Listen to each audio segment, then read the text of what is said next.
It's official. Dean Ambrose, Fandango, Wade Barrett, Jack Swagger, Antonio Cesaro, Cody Rhodes, and Damian Sandow have all been revealed as participants in the annual Smackdown Money in the Bank ladder match.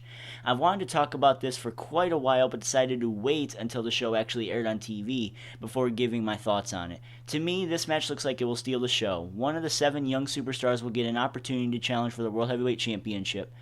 This is the main topic of tonight's video rather than the episode as a whole, because I feel it didn't deliver as much as I wanted it to, and tonight I want to give my thoughts on this match itself.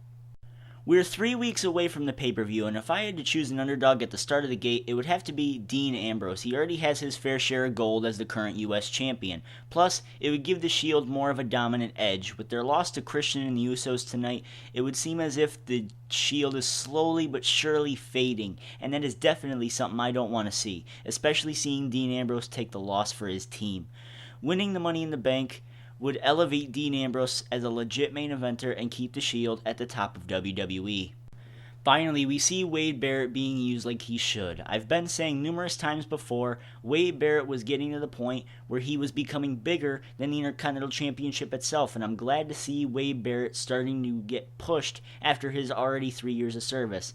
If I had WWE my way, Wade would be a main eventer with about 2 to 3 world championships already under his belt, and this may be the start that Wade Barrett needs. It seems as of late, he's lacking personality and looking to some fans as being boring and cheesy. But Wade getting the win in this match could make him what he should have been for years and what he desperately needs to be now, a legit world heavyweight champion. Fandango has been sitting on the shelf for a few weeks due to concussion, and to be honest, I don't expect him to do anything in this match. I want Fandango to succeed in WWE, but I'm afraid that the New Jersey crowd after WrestleMania is and was the only thing that was keeping Fandango afloat. It seems more like a comical gimmick rather than a serious one, and speaking of seriousness, Fandango still doesn't have a lot of it, despite defeating Chris Jericho at WrestleMania. I don't think he will win the Money in the Bank, but I won't be surprised if he makes a huge, lasting impression. The dark horse, or should I say dark horses to watch in this match, has to be both members of Team Rhodes Scholars, more so Damian Sandow. Both men have been getting huge victories over Sheamus lately, and with Sheamus entering the Raw Money in the Bank, it looks like their feud has finally come to an end. Now be warned, this may be the beginning to what most of us fans have been dreading for a long, long, long time now.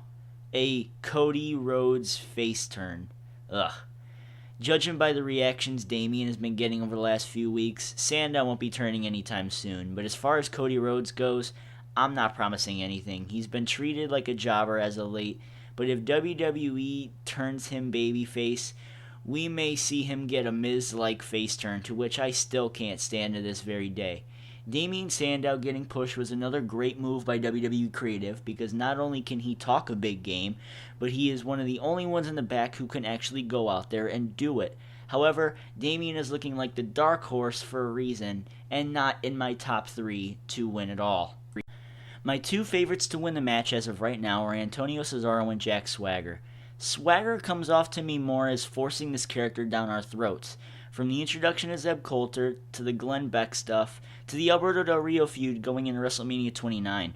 All of it feels forced, and it doesn't feel natural from Swagger, despite the fact that I look at Jack Swagger as being a natural-born heel. He won the Money in the Bank at WrestleMania 26 back in 2010, so he's going to go in as the experienced veteran. But the only thing that I believe can keep Swagger from winning is his legal troubles. As of this video, I don't believe he will be facing any jail time, but we know how WWE handles their legally troubled wrestlers, ergo Jeff Hardy. After being labeled boring in the ring, it looks like WWE Creative is giving Antonio Cesaro a second chance, which he has taken and ran with it. I'm loving this partnership he's having with Zeb Coulter, and if I'm correct with this pick, Antonio Cesaro will close the year as the World Heavyweight Champion. Put me on the record for saying that, because I think it's true. Antonio Cesaro was looking at a monster push after this pay-per-view, and I, for one, am looking forward to it. I believe putting Zeb with Cesaro was a great decision, and it gives Antonio Cesaro more of an edge to his character as being the European American. Those are my thoughts on the Smackdown Money in the Bank ladder match. Expect another video on the Raw Money in the Bank ladder match in the near future, but I wanted to talk about this one because it was fresh in people's minds, and I find this match more interesting than the Raw one. Let me know what you guys thought about Smackdown tonight, and I will talk to you guys later. Peace.